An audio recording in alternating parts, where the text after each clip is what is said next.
My name is Michael. I met my wife, Amanda, through a friend. She was friendly and outgoing, and we connected right away when we first met. After going out for meals a few times, I started to develop feelings for Amanda, and we began dating. After dating for about 2 years, we started thinking about marriage. We moved in together and got married the following year. We had a big wedding, thinking it was a once-in-a-lifetime event. Our friends put on some fun performances, making the ceremony unforgettable. Married life was pure happiness. We both worked, but Amanda's job often required her to stay late. Still, she usually got home before me and prepared dinner. "Michael, welcome home. Tonight's dinner is pork cutlet," she would say. Amanda knew I loved meat, so she made me dishes 3 times a week, keeping in mind a balanced diet. All of her homemade meals were delicious, and I felt really lucky to have her as my wife until things changed. Almost 3 years into our marriage, I noticed something was different with Amanda. She stopped cooking dinner and waiting for me, and she often went out after work, leaving me alone at home. Before, even when I came home late, there would be a homemade meal on the table, and now it was mostly frozen food or store-bought dishes, which made me feel a bit lonely. But Amanda was also busy with work, and I was caught up with my own job, making it hard for us to spend time together. I told myself she probably needed some time to herself while I was working late, and I realized I hadn't been considering her feelings enough. This went on for about 2 months, and I finally realized that something needed to change. Since work had slowed down, I took some paid leave and planned a trip to a hot spring with Amanda. When I got home, Amanda was lying on the sofa, reading a fashion magazine. She hadn't greeted me with a "welcome home" in a while. "Amanda, I took some time off work for the week after next. How about we go to a hot spring and relax together?" I suggested. Without looking up from her magazine, Amanda replied, "No, I don't feel like it." Her response caught me off guard. I had spent time researching different places to stay and nearby restaurants, planning to surprise her with a detailed travel plan. "Hey, I've been so busy lately that I haven't been able to give you much attention. I thought you might be feeling lonely, so I wanted us to go to the hot spring together and spend some quality time." I assumed Amanda wasn't happy with how things were between us, and I wanted to create time to rebuild our relationship, but her response stayed the same. "It's fine the way it is now. Even if you're not around, I have things to do. Don't worry about it," she said, still focused on her magazine. I couldn't understand why Amanda was acting this way, and I went to bed that night feeling heavy-hearted. I didn't sleep well, and the next morning, I left the house with an uncomfortable tension between us. At work, I couldn't concentrate, so during lunch, I decided to talk to a coworker.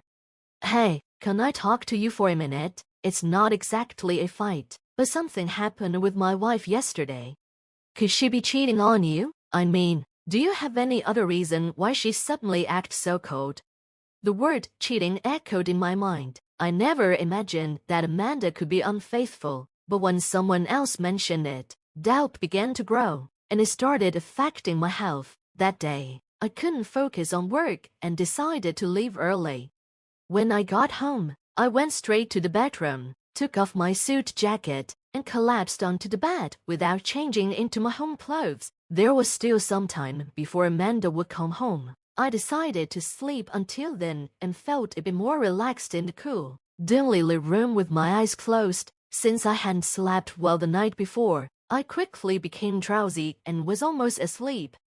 I was almost asleep when I heard the front door close and the sound of a woman laughing, along with several people entering the house. I woke up and listened closely to the noises. I recognized Amanda's voice. At first, I thought she had just come home, but then I heard an unfamiliar male voice, which made me more suspicious that she might be cheating.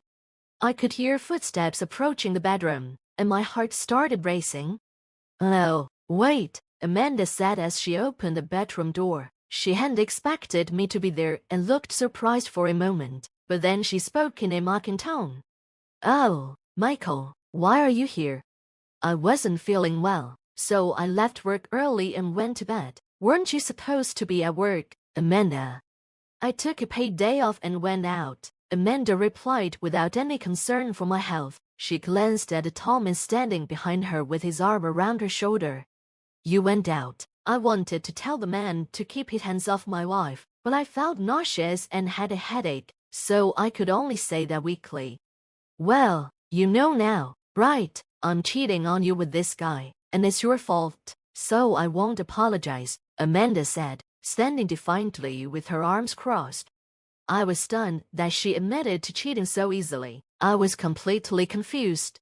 Stop looking at me like that. You've ignored me for so long. Scott treats me like a real woman, and being with him makes me feel better. He's up to date with current trends since he's a company president, and he's always exciting and fun. I recognized the man Amanda was praising. When she mentioned he was a company president, it clicked.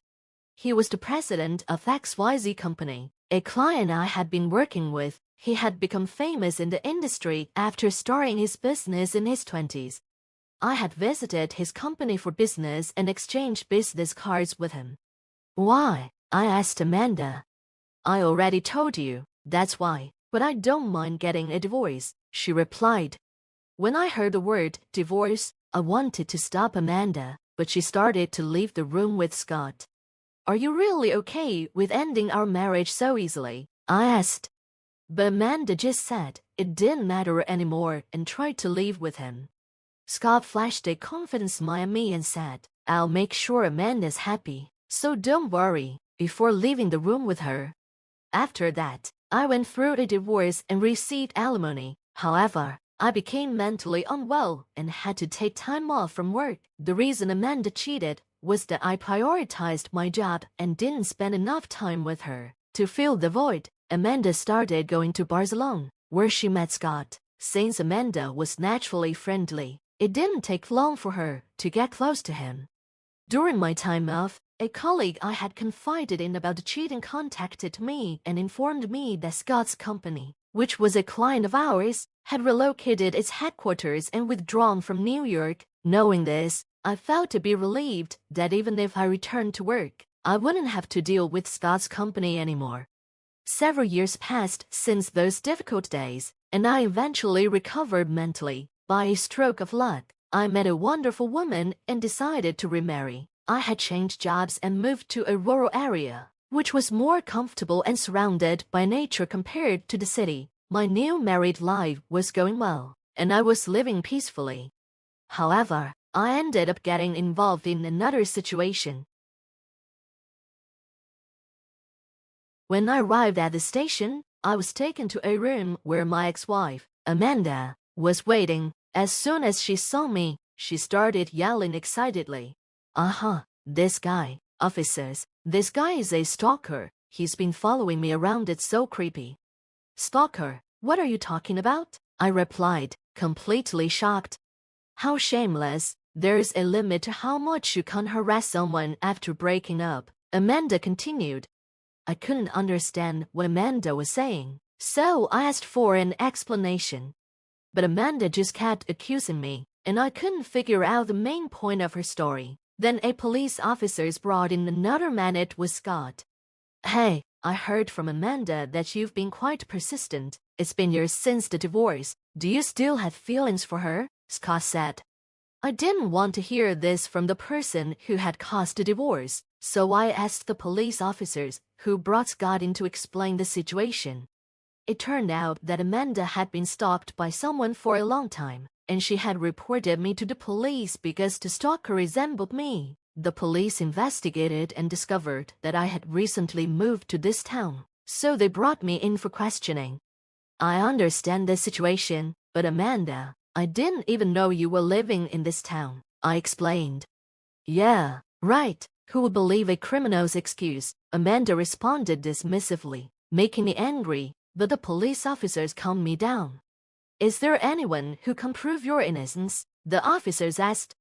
I decided to have someone come to the police station. A few minutes later, the person I chose arrived. When Scott saw her, he cried out in shock. Ew, Elizabeth. Hi, big brother. It's been a while, she replied. That's right, he had remarried, and my new wife was Scott's sister. Elizabeth, Scott and Amanda, who had no idea about this, seemed to panic. Actually, when Scott's affair with Amanda was discovered by their parents, they cut ties with him. Scott's parents, who were the presidents of a company that ran several businesses, decided to take care of me after learning that their son had hurt someone. At first, I didn't want to interact with the family of Amanda's lover, but as I got to know them, I found peace and eventually fell in love with and married Elizabeth, Scott's sister. "You've got to be kidding me. I haven't heard anything about this," Scott shouted, but Elizabeth, who was used to her brother's behavior, argued back. "Well, I don't have to inform someone who doesn't consider us family anymore. Besides, during the time you claim Michael was stalking Amanda, he was actually having dinner with me at a hotel's restaurant. You can check our names on the reservation list, and the waiter who served us wine can confirm it." With Elizabeth's help, I was finally cleared of all charges. As we left the police station, feeling grateful, Amanda and Scott followed us. Scott grabbed Elizabeth's shoulder. "Wait a minute, did you really marry this guy? He failed in the city and ended up in a rural area. You regret it if you marry someone like him," Scott said. "That's right," Amanda added. "He neglected me a lot when we were married, too. It seemed these two would do anything to ruin our happiness." But as Elizabeth shook off Scott's hand, a luxury car pulled up in front of the police station. As soon as Scott saw the person who got out of the car, he exclaimed, "Oh, Dad." Scott's father glared at him and said, "I have no reason to be called Dad by you. More importantly, it seems you've been quite rude to my daughter and son-in-law." Scott tried to defend himself, saying, "Well, can be helped, can't it? Are you really okay with Elizabeth marrying this loser?" His father responded sharply, "What's with your attitude toward the heir to my company? If anyone's a loser, it's you. Your business only succeeded because of good luck, and you've been acting all high and mighty without even understanding proper management. You have no right to badmouth Michael." It turned out that I had moved to this town to train as the successor to my father-in-law's business, and I had changed jobs to work at one of the group companies here. Defeated, Scott dropped his shoulders, and Amanda desperately tried to talk to him. "Hey, what does this mean? You said you'd inherit the company. Scott's company is doing well, right, if we work hard to grow it." Scott's father interrupted, "What? You haven't heard. His company is on the verge of bankruptcy, and considering his excessive spending, he's probably in debt too, isn't he?" Scott fell silent, having been hit with the harsh truth by his father. Elizabeth added the final blow. "Big brother, you told Michael's ex-wife that you'd definitely make her happy, but it seems you're all talk, aren't you? And to believe that so much do you lack in judgment?" With that, the suspicion of stalking against me was cleared. Afterward, Scott's company went bankrupt, and Amanda left him. On the other hand, I was finally free from the troubles caused by Amanda and Scott, and I am now living a happy life with Elizabeth.